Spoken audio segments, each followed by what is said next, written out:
I guess many South Africans are indeed wanting to find out, will their medical aid cover their hospitalization in the case of them contracting COVID-19? Good afternoon, Tami, and good afternoon to your viewers and South Africans in general. Yes, indeed.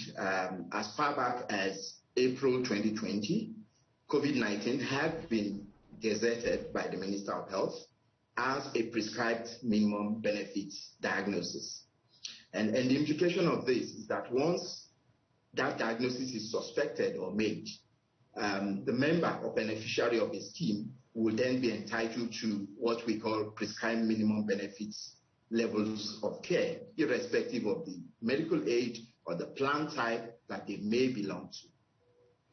If we could just go through the definitions, when we talk of prescribed minimum benefits, what exactly does that mean? Okay, so these prescribed minimum benefits are a set of diagnosis and treatment pairs that are gazetted into law, and they are expected to be covered in full by all medical schemes, irrespective of the member's plan type or beneficiary option that they belong to. And specifically in case of COVID-19, that PMB code is that of 177B, and it would include issues such as vaccination, screening, testing, medical management, and hospitalization, including ICU admissions and ventilation, as well as rehabilitation and palliative care. So these sets of benefits are all covered in full for all members and beneficiaries of all medical aids, irrespective of the option type or plan type that they may belong. Are you saying then, Dr. Modupe, that the only eventuality where one would have to pay cash or from their own money for hospitalization in the case of COVID-19 is if indeed they did not have any sort of medical coverage? Indeed.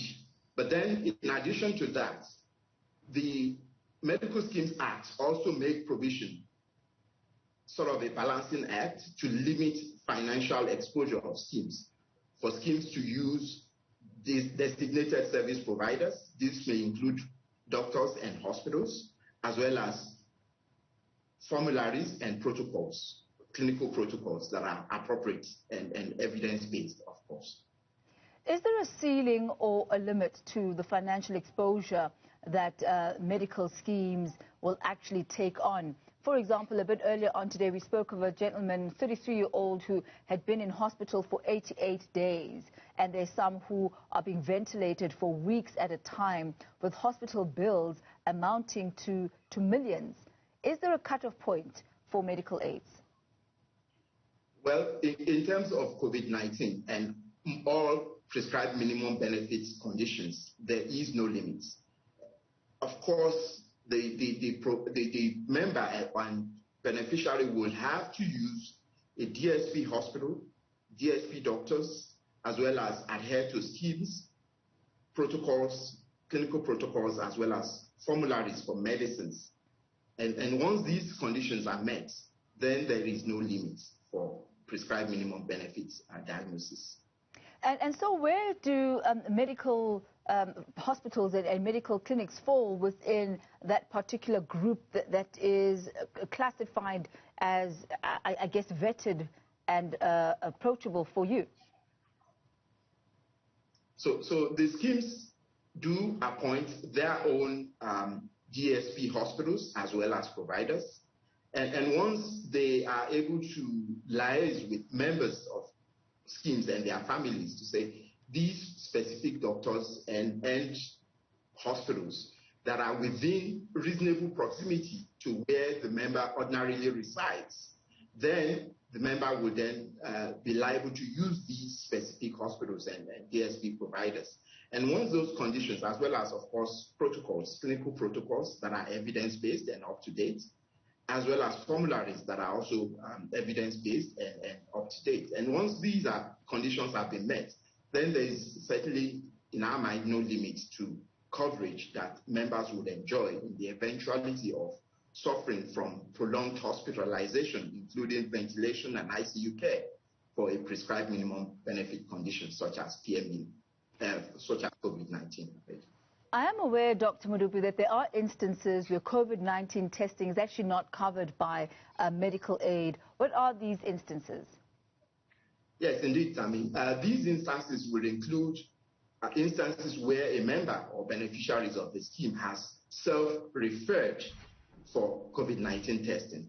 So our current guidelines, which were the latest of which was published last month in its version 7, does make provision for a clinical referral, a clinician who could be a nurse or a doctor, to refer any member of or beneficiary of schemes that does meet the criteria as set in the NICD guideline for a case to be referred for COVID-19 testing. And once that referral is the case, then the scheme is liable to pay in full for those tests. But of course, instances where a member self-refers for testing is not a PMB level of care.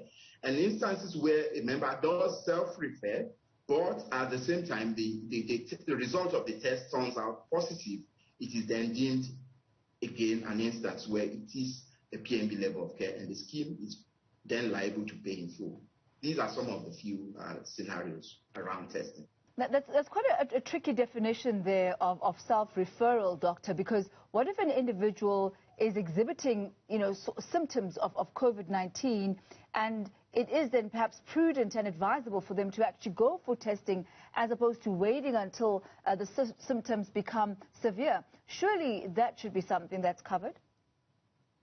Well, we believe that the COVID-19 testing is a very, very powerful diagnostic tool, and it's a clinical tool that should be placed in the hands of a practitioner who is either a nurse or a doctor, who should then manage this patient and request these tests as part of the measures to manage patients with symptoms such as the ones that you referred to. But of course, these tests would need to be used prudently and efficiently. And so we are recommending that schemes should pay for these tests in all instances where the member has been referred by any healthcare worker for testing. And medical aid schemes, do they cover individuals who may be COVID-19 positive but do not necessarily require hospitalization and are being treated in their own private spaces and private homes? Yes, indeed. Once, of course, for mild to moderate diseases that do not require hospitalization, again, this is why we are of the opinion that a healthcare worker should be looking after these members or beneficiaries of medical schemes. And so once the test is done and clinically the provider does reach a clinical conclusion that this member needs to be managed from home in their own private spaces, appropriate medications are then prescribed, and these are all covered, including the tests and whatever else is clinically appropriate for members of schemes. And these should be covered in full as PMB level of care as well. Is there a sort of waiting period for those who sign up to medical schemes before they can actually benefit from the offerings of that particular scheme? Well, yes, in certain instances where there are chronic diseases that are then declared upfront by members upon joining a scheme.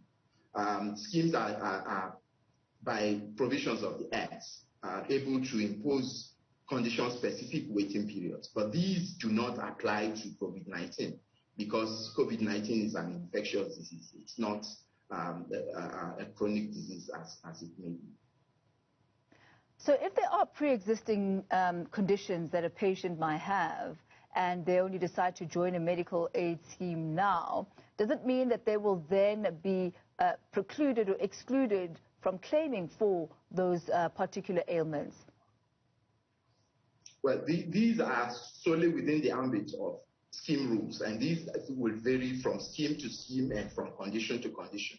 But yes, the Act does make provision for condition-specific waiting periods to be imposed on members, new entrants to schemes, before they can begin to cover benefits from these that are brought on by these pre-existing medical conditions. Yes.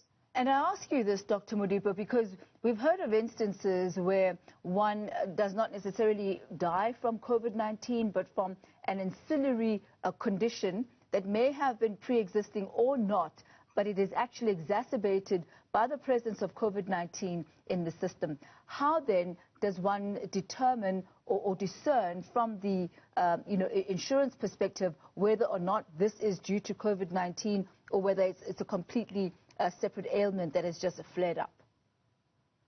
Well, in all instances, we expect a communication between the provider, the doctor that has been looking after such members and beneficiaries, to then write motivations to scheme, to then try and explain what these chronic conditions are and what the implications of the care might be on the funding by the schemes. But these are expected to be a back and forth dialogue between the provider and the scheme, the new scheme that the member is intending to join.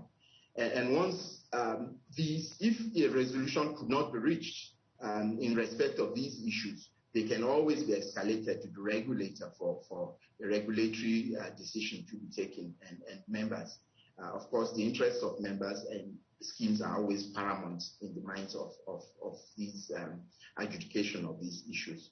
Thanks. I'm going to ask you a question that's perhaps a little bit off the bat there for you, Dr. Modupe. If we look at the level of care that is available for the treatment of COVID-19, compare the treatment that one would get in public hospitals and one that one would get in private hospitals, do you think it is paramount or necessary for South Africans to actually have any sort of medical aid or any sort of medical coverage? In other words, does not having medical aid disadvantage you in the treatment for COVID-19? Well, I do not agree that not having medical aid does place a member in jeopardy when it comes to COVID-19, because there is very excellent care that exists in our public sector. Myself, I am a product of that sector, and I've worked in that sector for many years. But of course, there are issues around inconsistency of the quality of care in the public sector. But when it comes to specifically to COVID-19, I think the public sector has done a lot of work to capacitate our hospitals and our clinics to be able to look after patients that are requiring even the most sophisticated kinds of care. And so, of course, where members of the public are able to join schemes, where they are able to afford scheme cover, of course, that will always be encouraged, because that would, of course, alleviate pressure from the already struggling public health system. But of course, I would not then concede and say that not having a medical scheme cover does place patients at risk at this point. Dr. Timi Modupe, thank you so much for your insight.